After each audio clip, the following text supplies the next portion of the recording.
वैसे तो भारत में कई गीताएं हैं, लेकिन उनमें श्रीमद् भागवत गीता को सबसे अधिक पूजनीय और सबसे अधिक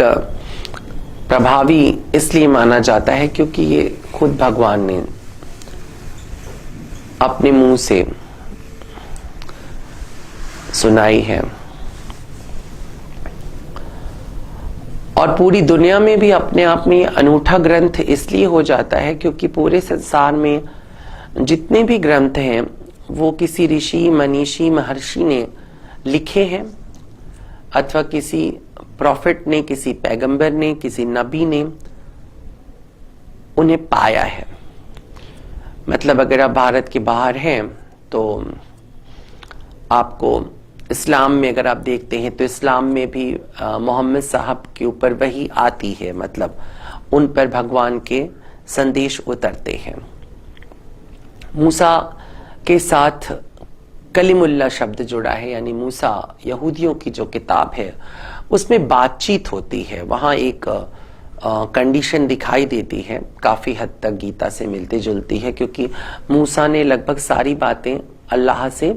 सुनी थी, लेकिन उन सारी बातों में पूरी ओल्ड टेस्टामेंट नहीं है। ओल्ड टेस्टामेंट इब्राहिम के जमाने से सुनी जा रही है, पीछे से सुनी जा रही है, यानी बाइबल भी सुनने की परंपरा में है, श्रुति परंपरा में है। और कुछ बातें जो सीधे मूसा से की है अल्लाह ने या ईश्वर ने,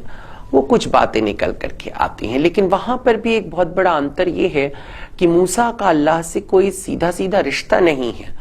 और वो जो ईश्वर या खुदा है या अल्लाह है वो उसी तरीके से पर्दे के पीछे छुपा है जैसा कि वो इस्लाम में मोहम्मद साहब के सामने छुपा हुआ है या ईसा की बातों में छुपा हुआ है या दूसरे कई भारत में ऋषियों के साथ जिस तरह की घटनाएं होती हैं। तो इन सब से अलग हट करके गीता की खासियत ये होती है, पहली की गीता में भगवान खुद सामने आते हैं और अपना पूरा स्वरूप दिखाते हैं, मतलब अपने को विराट स्वरूप में प्रस्तुत करते हैं और अर्जुन से बात करते हैं।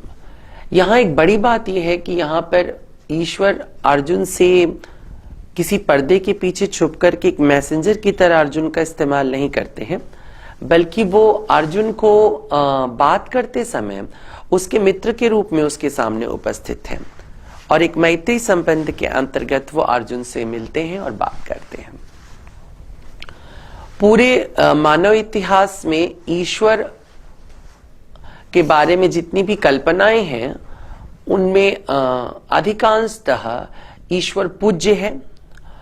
कुछ जगहों पे, मतलब कुछ मिथकों में, कुछ कहानियों में ईश्वर संबंधों तक उतरता है, लेकिन वो देवताओं के बीच ही रहता है। मनुष्यों से उसका जो संबंध बनता है वो क्षणिक है।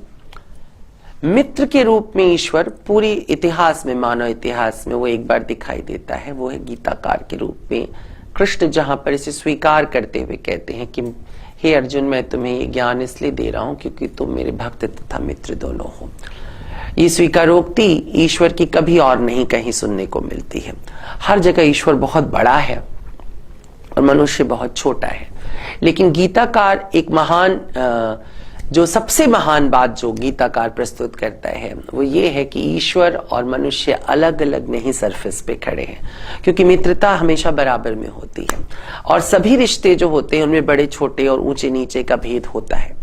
लेकिन मित्रता, मैत्री संबंध में हमेशा बराबरी आवश्यक होती है। एक स्थान पर, एक ही सरफेस पर, एक ही तल पर खड़े होना बहुत आवश्यक होता है। और इस तरीके से पूरी दुनिया के सांप्रदायिक इतिहास में या धार्मिक इतिहास में गीता अपने आप में सबसे अनूठी इसलिए है क्योंकि वहां पर भगवान इस बात की उद्घोषणा करते हैं कि वो और मनुष्य आपस में मित्र हैं, यानी दोनों एक ही सरफेस पे खड़े हैं, एक ही जगह पे खड़े हैं।